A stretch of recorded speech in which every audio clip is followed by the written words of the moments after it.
Donc Thierry Baudin-Hulin, les éditions L'Œil ébloui. Voilà.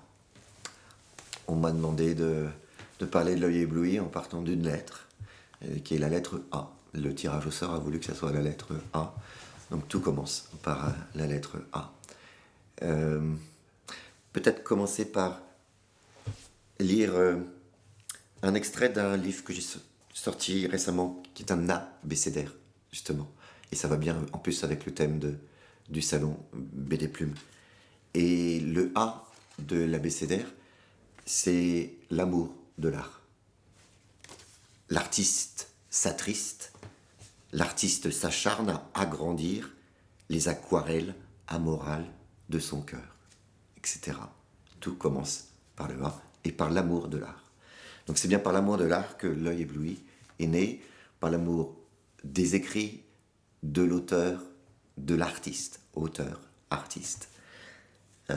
J'ai créé cette maison en 2013, il y a 6 ans maintenant, et c'est la littérature, le mot, la lettre qui est au cœur de mon projet.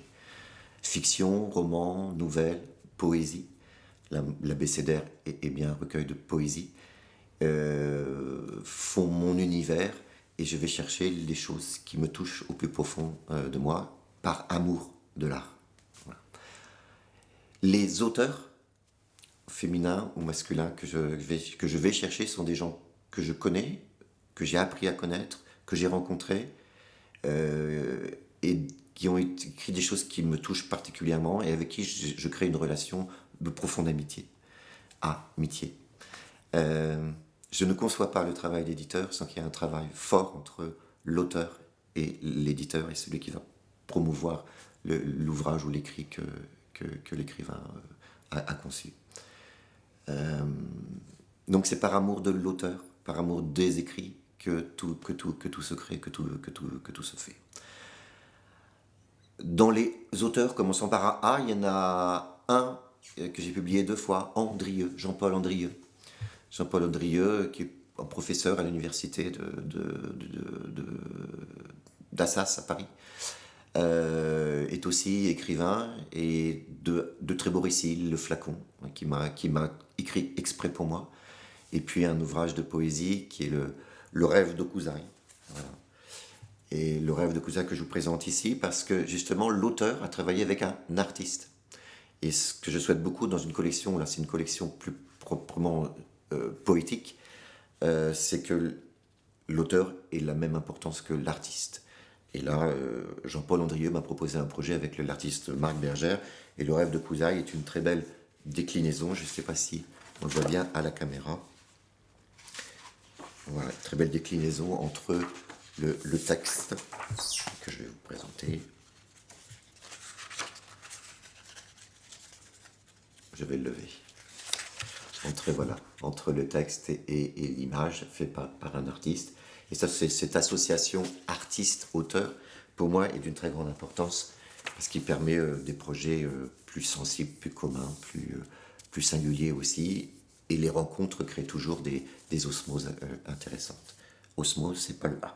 Il n'y a pas de A dans L'Œil ébloui. L'Œil ébloui, c'est un clin d'œil à Georges Perec. Et Georges Perec qui a écrit ce fameux ouvrage de la disparition de la lettre E dans un ouvrage, a aussi écrit un texte monovocalique avec le A. Ça s'appelle What a Man. What a Man. Et c'est un texte à peu près d'une trentaine de lignes où c'est un texte écrit exclusivement avec le A. Georges Perec est quelqu'un qui a beaucoup compté pour moi. Et ce clin d'œil, c'est qu'à le dire, au titre même de la maison d'édition, et par hasard. L'Œil ébloui, c'est un ouvrage de photographie d'une artiste, photographe Cushy White, américaine, qui a photographié des trompe-l'œil urbains, sur les murs des façades notamment. Et Georges Perec a écrit une magnifique préface sur le trompe-l'œil, justement, et qui est un peu un clin d'œil fort par rapport à ce que je cherche. A, Andrieux, est-ce que j'ai... A comme ardoise, ardoise magique. Une de mes grandes fiertés d'éditeur, c'est d'avoir republié l'ardoise magique de Georges Piros. Et on est bien à Baie des Plumes ici, on est bien à Douarnenez.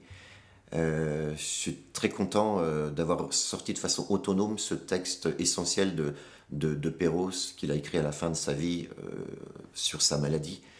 Et Perros, pour moi, c'est un des seuls écrits de Perros narratifs où Perros va se raconter et il va raconter sa maladie.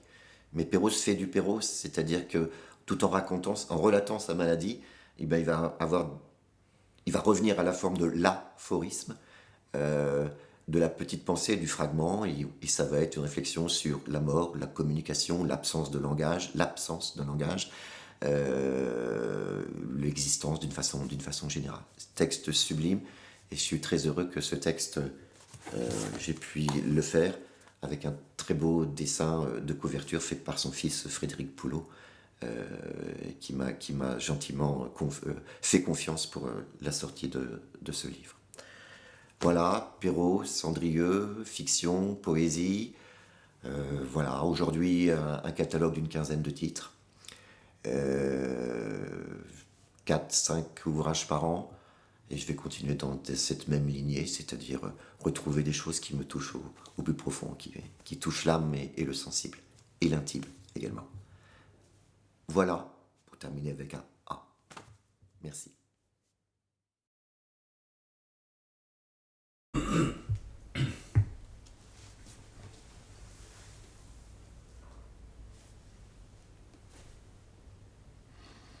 Donc, je m'appelle Alain Gorius et j'ai fondé les éditions Almanar.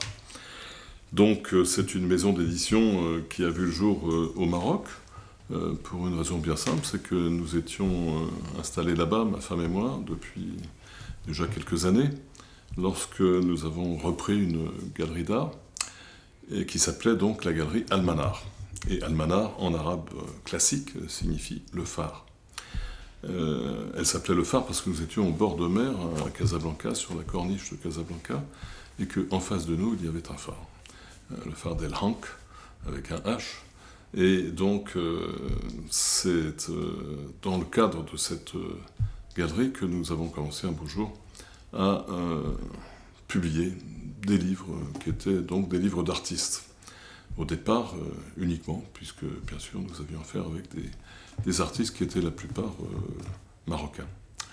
Puisque au Maroc, nous exposions environ, nous faisions une dizaine d'expositions par an, et sur les 10 expositions, il y avait 9 expositions d'artistes marocains, et puis une exposition d'un autre artiste venant d'un autre pays. Et donc, dans ce cadre-là, eh bien, nous avons commencé un beau jour à faire publier des livres d'artistes, parce que moi, je me suis toujours intéressé aux livres. Et puis, donc, l'aperture est, à mon sens, le complément idéal de la poésie à l'intérieur d'un livre. Et donc, nous avons commencé à publier des livres d'artistes. Avec le premier, c'était un artiste qui s'appelle Yamou, qui habitait en France par du temps, mais qui exposait aussi à l'étranger, avec un texte de moi, d'ailleurs. Et puis ensuite, d'autres livres avec vraiment les meilleurs peintres du Maroc à l'époque, qui s'appelaient Cassimi, qui s'appelait Belkaya, qui s'appelait Cantour. Et aussi quelques étrangers, enfin, parmi les écrivains, il y avait Jean-Pierre Milcam, qui habitait au Maroc à ce moment-là, avec qui j'ai publié mon premier livre, disons, de grande diffusion, parce que non seulement il y avait un tirage de tête, mais un tirage donc à 500 ou 600 exemplaires, qui a été donc mon premier livre distribué en librairie. Et puis ensuite, bien par la suite, nous sommes restés encore 3-4 ans au Maroc, et nous sommes rentrés en France. Et à ce moment-là, eh bien, la maison a commencé à se développer, puisque au Maroc, je ne publiais que des Marocains, pour ainsi dire, ou des gens du Maroc. Et donc, arrivé en France, à Paris, eh bien, avec nos relations marocaines, elles nous ont ouvert sur d'autres pays, d'autres régions, notamment du Maghreb d'abord, parce qu'au Maroc, on ne publiait pas d'Algériens.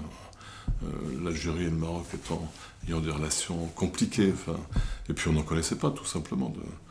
Et à Paris, nous avons connu donc des auteurs algériens et puis tunisiens comme Tahar Bekri, qui est devenu l'un de nos piliers, et puis d'autres auteurs français et également de la Méditerranée. Et donc petit à petit, si vous voulez, notre maison s'est agrandie, et de purement marocaine, on peut dire au départ qu'elle était, elle est devenue maghrébine, puis méditerranéenne. Et là, j'ai décidé de ne pas aller plus loin, parce que c'était un axe qui me convenait. Nous sommes nés donc en Méditerranée, au point de vue du livre. Et donc, la France étant bien sûr un pays tout de même méditerranéen, c'est pour ça que je publie aussi des auteurs bretons. Ils sont méditerranéens comme tout le monde. Et donc, par la langue, par la culture, par la géographie aussi. Et donc voilà, nous avons publié des textes, surtout beaucoup de poésie, mais aussi d'autres textes, qui sont des nouvelles, des écrits sur l'art, quelques romans, très peu, donc d'auteurs qui viennent des quatre coins de la Méditerranée. Ensuite, nous avons participé au festival de l'Odève, qui était dirigé par Maïté Vallès-Bled. Et puis ce festival, pour des raisons diverses, donc, s'est transporté à Sète, il y a une dizaine d'années, il y a 10 ans exactement aujourd'hui. Et nous sommes devenus partenaires du festival, ce qui nous a permis de publier chaque année 5 poètes de la Méditerranée, des 5 coins de la Méditerranée, nord, sud, est, ouest, plus la Méditerranée dans le monde, c'est-à-dire essentiellement l'Amérique latine, qui est un continent, donc un sous-continent de culture latine, comme son nom l'indique. Et donc on a publié beaucoup de poètes du Chili, de Colombie, d'Argentine et d'autres pays. Et puis donc quelques-uns d'Angola, par exemple, oui, ou un pays dans lequel on parle le portugais. Et donc voilà, nous avons publié donc, dans toutes les langues de la Méditerranée, puisqu'à chaque fois ces petits recueils sont bilingues. Et donc on a publié aussi bien en serbo-croate, ce dont je suis très fier, parce qu'il y a finalement peu de gens qui publient des livres en serbo-croate en France, ouais. qu'en arabe bien sûr, ou en hébreu, ou en espagnol, en italien, en grec, en portugais, enfin bon, et même en galliego cette année. Ouais. Donc voilà, nous sommes satisfaits de cet ancrage méditerranéen. Alors ça, c'est la première caractéristique de notre maison.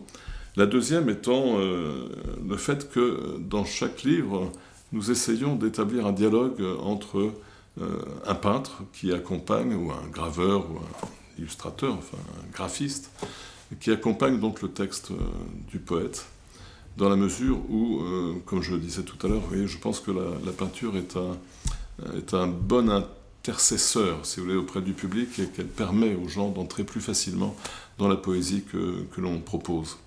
Et puis ça introduit aussi une autre dimension, qui est une sorte de vibration, vous voyez, entre le texte et l'image imprimée. C'est quelque chose qui me semble important. Et donc, dans presque tous nos livres, nous faisons appel, comme ça, à un peintre qui vient, donc, ou bien que j'invite à rejoindre le poète, quand je pense qu'il peut y avoir un rapprochement, une complicité, quelque chose qui peut surgir de cette rencontre aléatoire, ou bien c'est que déjà les deux se connaissent, et donc le poète me demande d'être accompagné par tel peintre qu'il me présente. Et donc lorsque la peinture me convient, je le fais très volontiers. Et comme ça, eh bien, nous avons donc une dimension bibliophilique. Voilà, c'est la deuxième partie de la deuxième caractéristique, disons, de notre maison. C'est à la fois donc cet ancrage méditerranéen et, d'autre part, l'ancrage, on peut dire, dans la peinture et les arts graphiques. Ce qui nous permet donc d'avoir deux valences, aussi bien les livres courants que l'on présente dans les salons, comme celui de Douarnenez et dans les librairies, et puis le côté bibliophilie, donc de livres d'artistes et de livres illustrés, donc avec des peintures originales, des dessins originaux, des gravures, qui sont donc présentés dans des salons plus particuliers, enfin qui sont consacrés à ce genre de livres, ouais. Comme le salon Page à Paris, dont je m'occupe aussi beaucoup, ou bien d'autres salons à l'étranger. Et on va jusqu'à Berkeley aux États-Unis, donc tous les 2 ans pour présenter nos livres, mais aussi en Allemagne, en Italie, en Suisse. Et voilà. Voilà donc pour l'essentiel ce qui concerne notre petite maison, hein, qui est une petite maison, puisque nous sommes deux à la barre, si j'ose dire, mon épouse et moi. Et donc nous assurons la diffusion, la distribution, et donc ça nous occupe à plein temps, je veux dire. Et donc on ne sait plus ce que c'est que les vacances depuis déjà une vingtaine d'années. Sachant que les vacances sont consacrées au travail, mais que le travail fait partie des vacances, comme par exemple à Douarnenez, où c'est un plaisir de se retrouver sous le soleil parfois, sous la pluie d'autres fois, et toujours avec le même plaisir. Voilà, donc c'est une fusion assez heureuse, ouais, de travail et de plaisir, c'est ce qu'on appelle, je pense, un métier passion. Et voilà, le temps passe, je suis toujours là, et j'espère y être encore quelques années, et que ça dure jusqu'au bout. Voilà, donc voilà pour l'essentiel. Alors, si vous voulez, je peux vous présenter quelques-uns de nos ouvrages. J'ai essayé d'apporter 4 ouvrages qui sont de genres assez différents. Le premier, donc, c'est un recueil de poésie palestinienne, donc, qui a été établi par Tahar Bekri, qui est le plus breton des poètes tunisiens, puisque son épouse est bretonne et qu'il passe toutes ses vacances d'été au Pouldu. Donc voilà, c'est un recueil qui en même temps témoigne de notre engagement aussi politique, si vous voulez, puisque nous avons aussi, du fait de nos origines arabes, hein, si on peut appeler ça comme ça, un penchant quand même assez prononcé pour le soutien au peuple palestinien. Et puis un autre texte qui est de Tal Nitzan, qui est une auteure israélienne, une grande dame de la poésie israélienne qui a composé donc ce recueil qui est fait de sa poésie personnelle et que j'ai traduit, non pas de l'hébreu parce que je ne connais pas l'hébreu, mais de l'anglais. Et ces textes avaient été traduits en anglais et je les ai retraduits en français avec elle. Parce qu'elle ne connaît pas vraiment, elle ne parle pas vraiment facilement le français, mais elle est traductrice de l'espagnol en hébreu. Et donc elle a le sens quand même de la langue latine.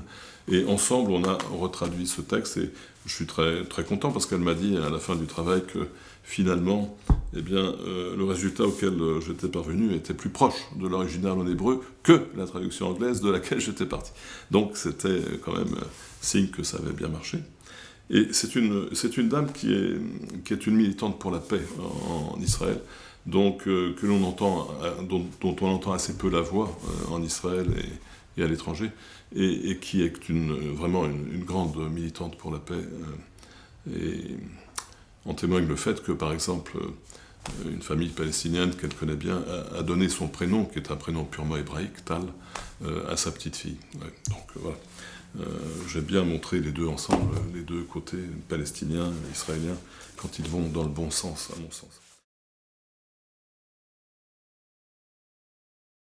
Je suis Ariane Le Fauconnier, je suis chargée de communication aux éditions Bruno Doucet. Et j'ai tiré la lettre D. Donc la lettre D, ce qui me vient en tête évidemment, c'est Doucet. Donc Bruno Doucet, c'est le fondateur de la maison. Il y a 9 ans, il a créé sa maison d'édition avec sa compagne, Muriel Zach, qui est romancière. Et auparavant, il avait été éditeur des éditions Segers pendant 8 ans. La maison d'édition a été mise sous sommeil, il a été licencié. Et du coup, il s'est dit, mais on va pas arrêter l'aventure ici. Donc il a pris ses économies et il a fondé sa maison d'édition. Donc la maison d'édition, je pense que pour la présenter, il faudrait commencer par les grands axes. Donc nous, ce qu'on défend, c'est une littérature contemporaine, donc de poésie, du monde entier. On publie des auteurs qui viennent d'un peu partout, des auteurs et des autrices, parce qu'on laisse une très large part aux voix de femmes dans notre catalogue, c'est quelque chose qui est très important pour nous. On publie aussi des anthologies, donc on a des anthologies thématiques. Par exemple, tous les ans, on fait celle du Printemps des Poètes, on fait aussi celle du festival Voix Vive à Sète. On fait aussi une petite collection d'anthologies jeunesse. Donc, par exemple, celui-ci, qui est Passager d'exil, et qui est une collection qui est vraiment importante pour nous, parce qu'en fait, elle rassemble des auteurs autour d'idéaux. Donc on en a publié une sur la liberté, aussi sur le métissage, sur l'amour.